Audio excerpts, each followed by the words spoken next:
Hello YouTubers! Okay, so I may have some worrying news, but I'll tell you at the end with a conclusion. So I'll just tell you what the video is first off. So thanks first of all to Anatole for training with me for a couple of hours. The first drill exercise training is me forehand loop. I'm trying a new grip and I'm trying a new forehand technique that allows me to get more wrist. It's forehand loop to his block. Then the second exercise is same forehand loop to his block, except he can block short, soft, long, from middle to wide, sometimes even going into the backhand zone, and I have to get it right. Keeps me on my toes. The third exercise is me chopping to at mid distance between 2 and 4 feet, and not going further than that. So fairly close, right? So like just about mid distance. And then he can drop it short at any time. He can also play it in the middle, so I have to move as well. He can play it wide. There is, it's keeping me on my toes. And then he can also hit it to my forehand. And if it goes to my forehand or it drops it short, we play the point out kind of thing. But yeah, I'll give you my conclusion at the end. And yeah, some news. Anyway, enjoy the video. I know it's like when they way more spin than now. This is a lot, so I'll be a little bit ready for them.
But on my face, I'm like, yeah,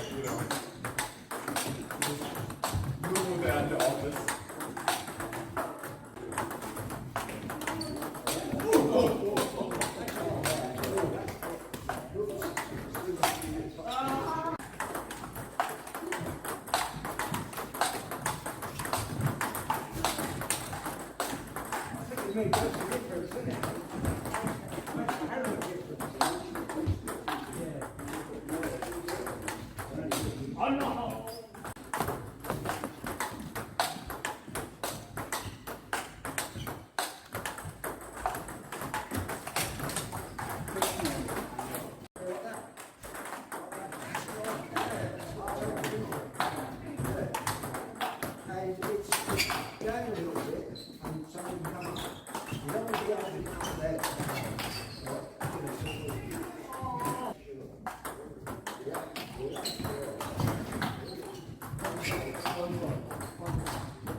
Okay, I'll give you the worrying news first.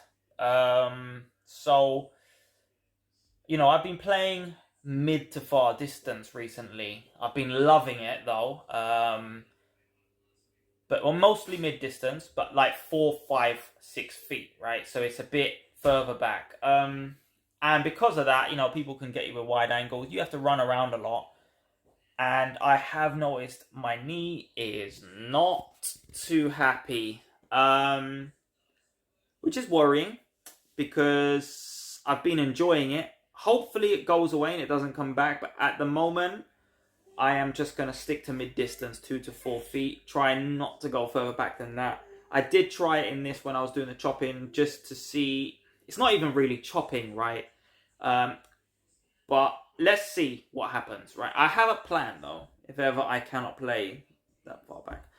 But let me just quickly go over the conclusion. So, the new technique feels awesome. I love it. It's less stress on the body, less stress on the knees, and it feels way more consistent as long as I'm relaxed. So that first part of the forehand loop, like I could do that all day, probably never miss. As long as I'm relaxed, I'll never miss. But they're not like, loops that are going to win you the point outright. And then I started to get a bit quicker and use my whole body. My consistency definitely dropped. I think, you know, on average, I could do about 4 in a row, I'd say. But I was putting a lot of energy into them. But I could get more, 5, 6, 7, 8, blah, blah, blah. But, you know, let's just say average 4 or 5, right? And then when you're on your toes and you don't know where it's going, it gets a lot harder. But it feels good. I did place a match play after the training with Anatole. I played with Fred, and I basically reverted back to my old self, mostly anyway. But it was good.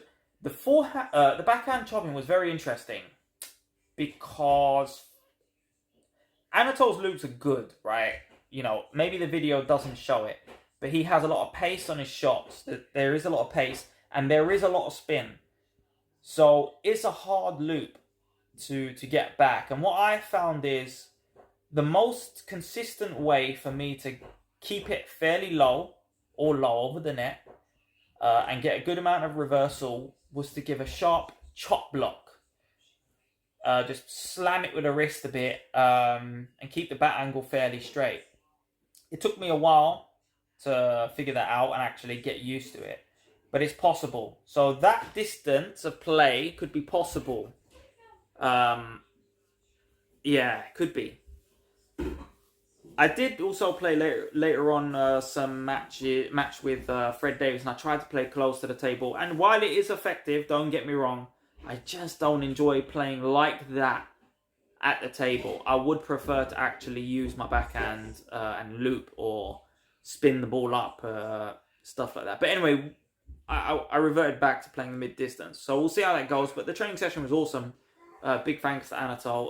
We'll be doing it again next week. So hopefully if I can get more stuff like that in, maybe I can actually get some kind of an improvement to my game, because my forehand is so bad. But yeah, hope you enjoyed. Hope it helps someone. Thanks for, you know, joining me on this journey. And I plan to get some videos of match highlights. I have a couple of match highlights already. But I want to get some more on Saturday night, and I'll probably post that out. It won't look too good because my match is terrible, but it gives you an idea of where I'm at. But yeah, anyway, thanks for watching. See ya.